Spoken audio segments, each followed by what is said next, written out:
At school, my monster climbed right on top of the teacher's desk. Then he lay there, making faces and sticking out his tongue. Boy, oh boy, I thought, would he ever get in trouble if the teacher saw him doing that? She would tell him he'd better be careful. His face could freeze that way. Thinking of that made me laugh, which meant I got in trouble. I had to write, "I will be quiet in class," 25 times on the blackboard. My monster got tired of waiting for me, so he blew all the papers off the teacher's desk. She rushed over to close the window, but the window wasn't open. At recess, my monster spent a lot of time on the slide. He even took turns. I thought that was great. Then he played kickball for a while. The best part was when he tripped Biff. Of course, Biff was sure I did it. Boy, was he mad. "You're really going to get it," he yelled. For some reason, this was my favorite part. We were supposed to watch a video called Birds of Brazil, but the teacher couldn't find it. My monster was getting hungry again. I think he ate the video. We didn't do our worksheets because the teacher couldn't find those either. My monster probably ate those too. We drew pictures instead. I drew a picture of my monster. Everyone thought it was dumb. Honestly, if a kid drew that, I'd be like, "Incredible, you did a great job." Then we practiced the song my teacher wrote for parents' night. This is how it started. "When I give my everything, I have a happy song to sing." I'm not too crazy about that song. My monster didn't want to be left out, so he sang along. He didn't really sing, he howled, and it sounded terrible. The teacher kept looking in our direction. I think she couldn't figure out what was going on. I didn't sing very well either. If my monster and I sang together a lot, all the kids in my class would probably move away. After singing practice, my monster left the room. I think he was bored or hungry. Man, this monster could not get enough to eat. The next time I saw him was at lunch in the cafeteria.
doesn't hit me anymore. He even crosses the street when he sees me coming, which is great.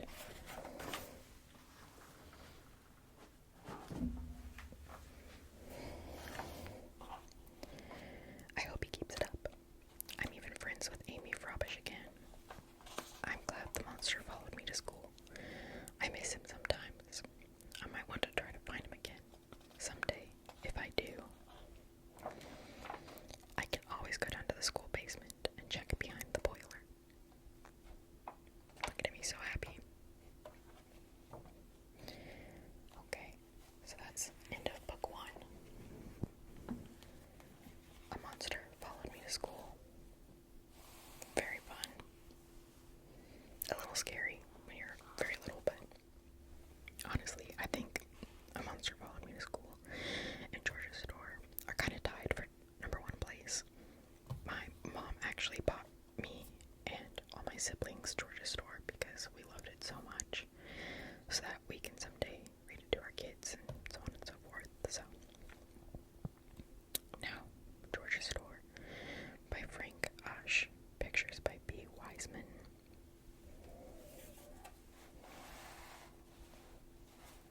Oh man, it's just so cool. I love all the art in these.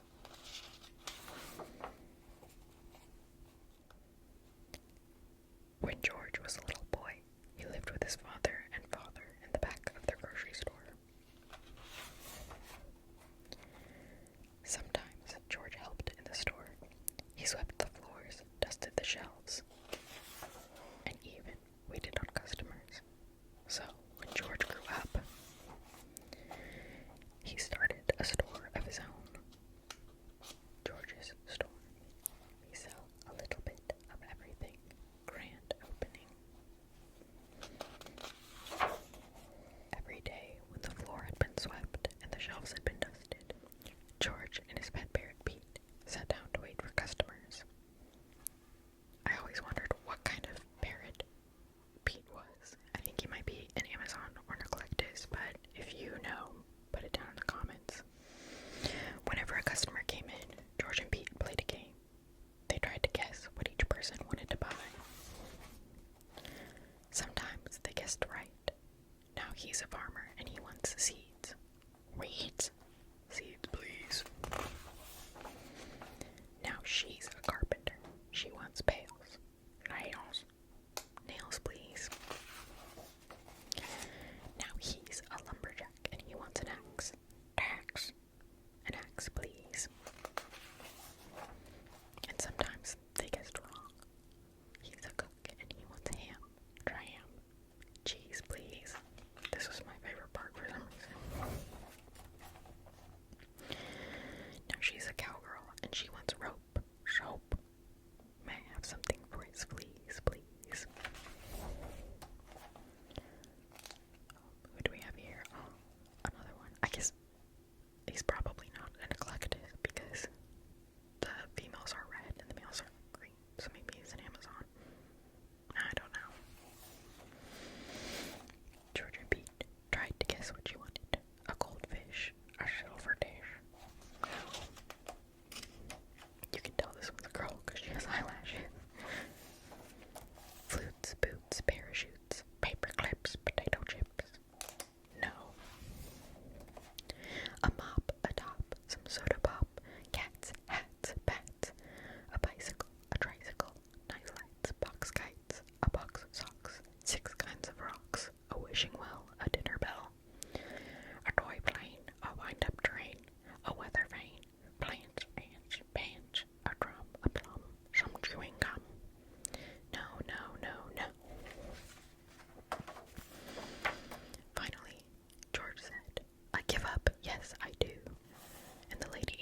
she sang, the firemen put their hands over their ears.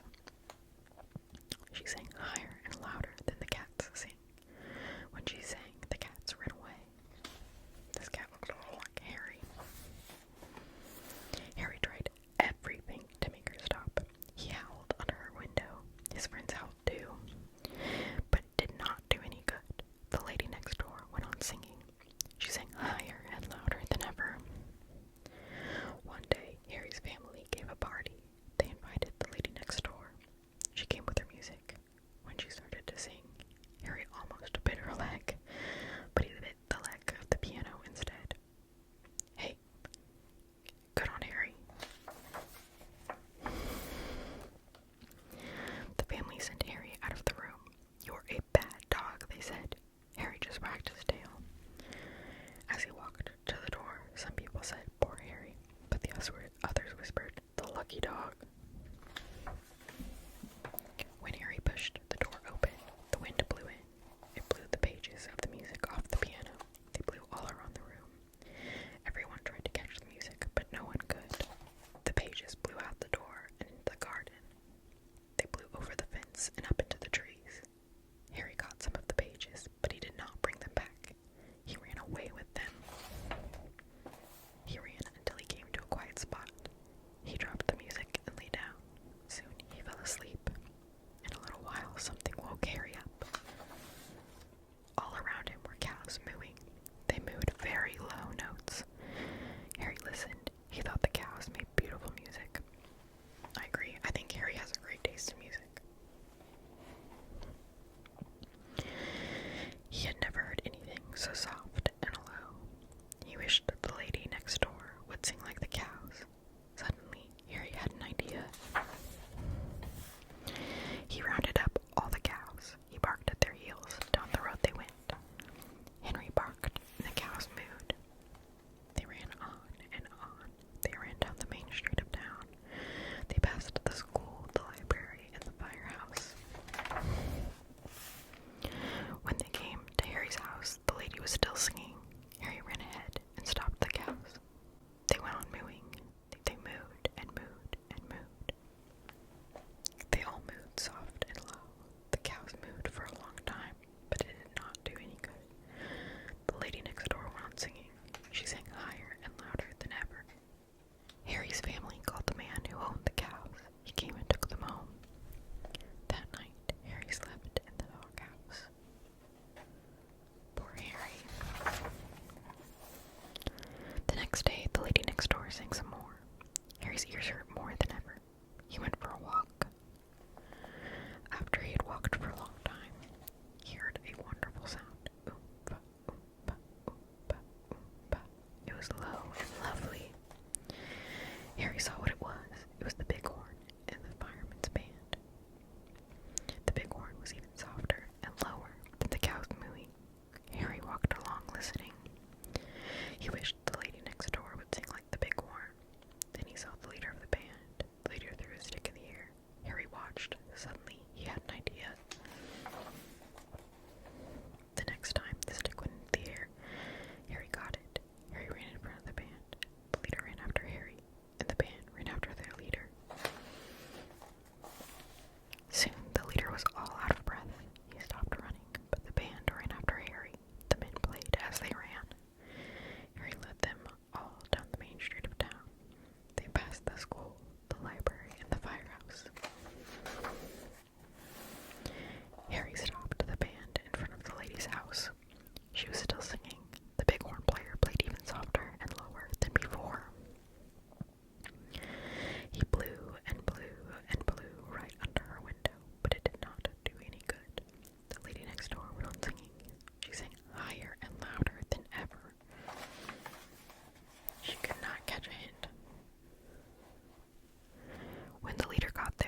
she finished her song, everyone shouted, "Hooray!" The judges whispered together. Then one of them spoke. "Ladies and gentlemen," he said, "the other ladies in the contest have all gone home. So the lady next door wins the singing contest. She is a brave lady. She wins first prize. It means she can study music in a far-off country for a long time. Is she just next door to everyone? Or is this a dream that Harry is having?" Everyone clapped and clapped. Harry barked and barked. He was the happiest of all. In the middle of all the fuss, the frogs hopped home. Soon the time came for the lady next door to go away. Harry went to the ship with the family to see her off. "Goodbye, goodbye," everyone shouted. Harry wagged his tail. This is like a huge prize for winning a neighborhood contest, I feel. The lady next door started to sing a goodbye song, but no one ever heard her. Just as she sang the first note, the ship blew its foghorn. It was a deep, low, wonderful sound.